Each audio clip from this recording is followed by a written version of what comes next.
I'm Brianna Parks, and coming up next, I'll tell you how a recent healthcare proposal could affect your next trip to the doctor's office. I'm Tessa Iglesias, and coming up, I'll tell you about a new app that makes advocating as easy as 4 clicks away. I'm Connor Schlegel, and straight ahead, hear how one city council candidate is working to close the nationwide gender gap in local government. Our Emmy Award-winning WVU News starts now.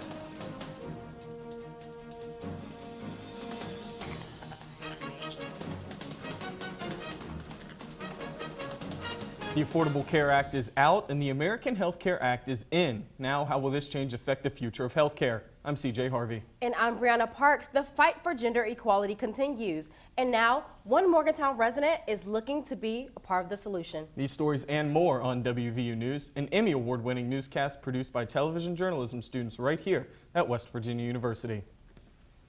It's been exactly 100 years since the first female Congressmember was elected. And while the number of women in politics has increased since then, women still hold less than 20% of congressional seats. Connor Schlegel is here to tell us more. Connor. Thanks, Brianna and CJ. Despite low representation in politics, Trump's victory has inspired women across the country to run for office. Around 4,000 women have already reached out to political organizations with plans to seek elected federal and state offices. On the local level, about 1/3 of U.S. city councilors and only 18% of mayors are women. And with Morgantown's upcoming election, one resident is hoping to raise that number. With or without a woman in the White House, the U.S. has a low share of women in politics. Only about 19% of all members of Congress and less than 25% of all state legislators are women. But that could all change. I think a lot of women feel that the election and the results of the election did not or do not adequately represent them and what they want out of government. And so it's kind of a negative backlash to what they've been seeing in Washington, D.C. and in government more generally. Morgantown resident Rachel Fetty is aiming to be part of the solution. She's currently on the ballot for the first time in the Morgantown City Council elections. Unfortunately, President Trump had a very disparaging tone towards women throughout his campaign, and it's discouraging as a woman to hear the kinds of comments that President Trump made. Although the United States is viewed as a progressive country, it ranks behind 98 other countries in percentage of women in its main legislative body, putting it behind nations like Saudi Arabia and Pakistan. I think in all politics it's important for women to be involved because we make up slightly over 50% of the population. 38 women of color were elected to Congress, the largest number ever, and the number of women of color serving in the Senate at the same time has never been more than one until this year. There are 4 minority women serving in the Senate. All 7 council seats are up for re-election. Voting will begin on April 12th and run through the 22nd. Brianna, back to you. Thanks, Connor. House Republicans unveiled the American Health Care Act on March 6th, and it has already gained backlash from millions. Healthcare experts even say it's unworkable and suffers major flaws. I found out what changes were made from the old plan and how this new plan will impact Americans. The Congressional Budget Office just released this 37-page report. Inside, it details the bottom line for health care. People like me who have chronic illness and disability, really, it saved my life. It's allowed me to be able to continue being a professor at WVU.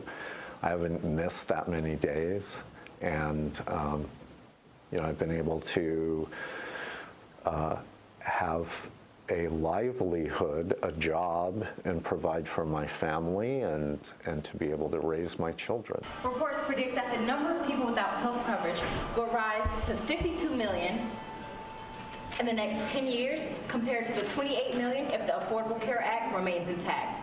West Virginia Senator Joe Manchin has criticized the plan's approach to the elderly by making the following statement, quote, "I don't just attack because you're on the other side of the aisle. But how can you look at yourself and say, okay, I'll help the person who needs help the least, the wealthiest people with more tax cuts," end quote. And for Professor Beeson, having affordable health care isn't a luxury, it's a basic human right. In a wealthy country like ours, I think affordable health care for everybody is mandatory now. It should be. Every industrialized country but the United States has single-payer health care. that's affordable. The report also foresees a reduction in the number of Americans who get insurance through their employers, in part because the new tax credits will be available only to people with higher incomes. Experts say the act falls short of Trump's promises for affordable coverage and lower deductibles. The new plan puts 600,000 West Virginians at risk for decreased benefits and higher premiums. And at a recent town hall meeting, keynote speaker Senator Manchin discussed the Health Care Act with over 500 citizens. He's also been quoted urging Americans to contact their local lawmakers to get their voices heard. Tessa Iglesias joins us now from Social Square to tell us about a new app that makes advocating as easy as sending a tweet. Tessa? Since Trump's victory in November, socialist organizations have reported an explosion in membership and interest. But how do you contact your legislators to advocate for a cause? A new app makes this process simple, fast, and just a few clicks away. OSE is a smartphone and web application that allows users to become expert advocators instantly. To use the app as an advocator, you simply type in your address and you will automatically get a list of all your state senators and delegates with their contact information. We are more connected now than ever, but it feels like we're the least amount of connected we've ever been.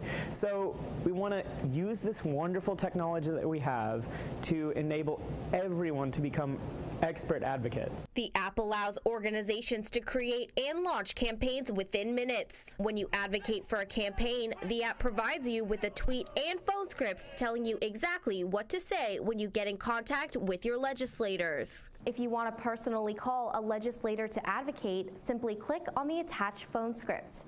Read it over, then hit call, and you will automatically be put in contact with your chosen legislator to fight for your cause. OSE really cuts through a lot of the information gathering process that has to take place when it comes to contacting your representative. Instead of having to go online to the website or pull up different resources to contact your representatives, you literally have direct access by putting in your zip code to your elected representatives. OSE is also beneficial to legislators as it helps close the gap between everyday folks advocating for a cause and elected officials hearing the message. Many organizations, including ACLU, Fairness West Virginia, and Generation West Virginia, are excited to put this app to use. This app will allow organizations and advocators to get their causes heard. CJ, back to you. Thanks, Tessa. More than 2 million home burglaries are reported in the United States each year, and every 13 seconds a home will be robbed in America. But how many of those break-ins can be avoided by simply locking your doors and your windows? Scotty McMorrin joins us now from Studio B at the Media Innovation Center to tell us more. Scotty? Thanks, CJ.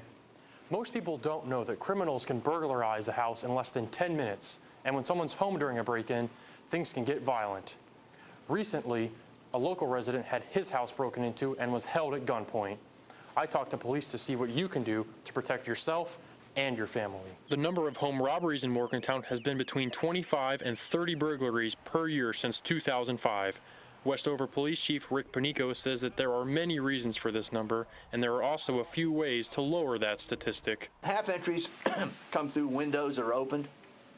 The other half, they'll go through a door, a back door, a front door, and they'll forcibly pop in it. In fact, 30% of all burglaries happen through an unlocked window or door. When you leave your door unlocked, an intruder can walk right in and take whatever they want. Statistics show that you almost triple your chance of not being invaded in any way if you have a security system. In fact, homes without security systems are up to 300% more likely to be broken into. Just ask WVU graduate Joe Nelson, who had his PlayStation stolen. By the time I got back to my house ready to just be done with work, PS4 was gone. Unfortunately, Nelson forgot to lock his side door before he left the house that day. He learned his lesson, and now he always makes sure his door is locked whenever he leaves his apartment. Lock your door and respectfully hold on to the door, try to open it, and then go back to normal. It doesn't take more than 30 seconds. Experts say the items most robbers look for are cash, jewelry, laptops, guns, and small electronics. Police go on to say that the average dollar amount in stolen property during a break-in is more than $2,000. And get this, police only solve about 13% of all reported robberies. Back to you at the Waterfront Studio. Thanks, Scotty. And if you would like to watch this video in 360, you can log onto our website. Did you know that 1 in every 4 Americans don't get enough to eat? In fact, 15% of Mon County residents can't afford 3 meals a day, but one local organization has made it their mission to help the hungry. Empty Bowls Monongalia held its 11th annual Soup and Bread Luncheon to raise awareness of food insecurity in the county. More than 2,000 people attended the event to enjoy endless soup servings, and ticket holders also got to take home a handcrafted ceramic bowl of their choice. The funds raised at the luncheon will support 22 hunger relief programs in Mon County. That's such a great cause, CJ. It's nice to see the community coming out in big numbers to help the hungry. Definitely, definitely. In other news, the success of WVU sports continues. However, for one WVU team, success is nothing new. Sports reporter Andrew Caridi is up next. I'm Andrew Caridi, and coming up on WVU News, I'll show you how the West Virginia Rifle Team celebrated its 5th straight national championship. Ready to go? Sometimes the most important lessons are learned outside the classroom. Are we going the right way? When you chase the unknown, take a risk, and push beyond your boundaries. That's when you discover who you really are. Every journey starts with a first. Let's go. A national championship is the ultimate goal for any college athlete. And the WVU Rifle Team has reached that for the 5th year in a row. Sports reporter Andrew Caridi is here to tell us more. Andrew? Thanks, Brianna and CJ. The WVU Rifle Team opened the Coliseum doors to fans to celebrate yet another victory. It was a homecoming of epic proportions as the Mountaineer Rifle Team remains dominant, bringing home the program's 19th national championship. I talked to the team to get their reactions on the continuing success of the program.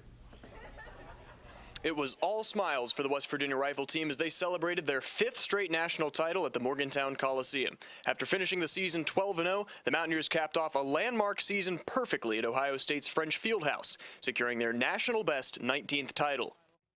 The Mountaineers set their sights for a 5th straight national title and hit the bullseye. Not only bringing home 5 individual trophies, they also set a new championship record. An aggregate score of 4.723 means that the Mountaineers shot the best ever on the biggest stage. It's even more impressive when its most accurate shooters were the youngest as well. Freshmen Morgan Phillips and Melissa Babich earned individual championships in small bore and air rifle, making it a complete sweep for WVU. Despite the two roommates competing against each other, it was the team result that truly mattered. Mountaineer Nation will likely get used to this young dominance. It's the 2nd year in a row that freshmen would claim trophies after Olympic gold medalist Ginny Thrasher swept nationals last season. That type of experience has paid dividends already. Ginny and really the whole team all have a lot more experience than like any of the freshmen did, so we really look up to them for help, and Ginny's been great all year. Experience and greatness are at the core of the program. It's the 6th title for Olympian and head coach John Hammond.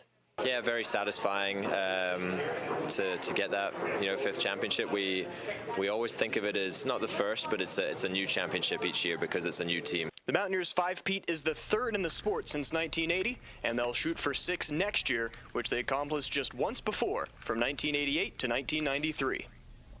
It's also the 2nd year in a row national honors have been claimed by women, appropriate considering WVU celebrated 125 years of women just last year. CJ and Brianna, back to you. Thanks, Andrew, and congrats to the WVU Rifle Team on another great accomplishment. That's going to do it for this week's edition of WVU News. You can visit us online on our website. You can also watch any of our shows on YouTube, and please follow us and our reporters on Twitter. I'm CJ Harvey. And I'm Brianna Parks. Thanks for watching. We'll see you next time.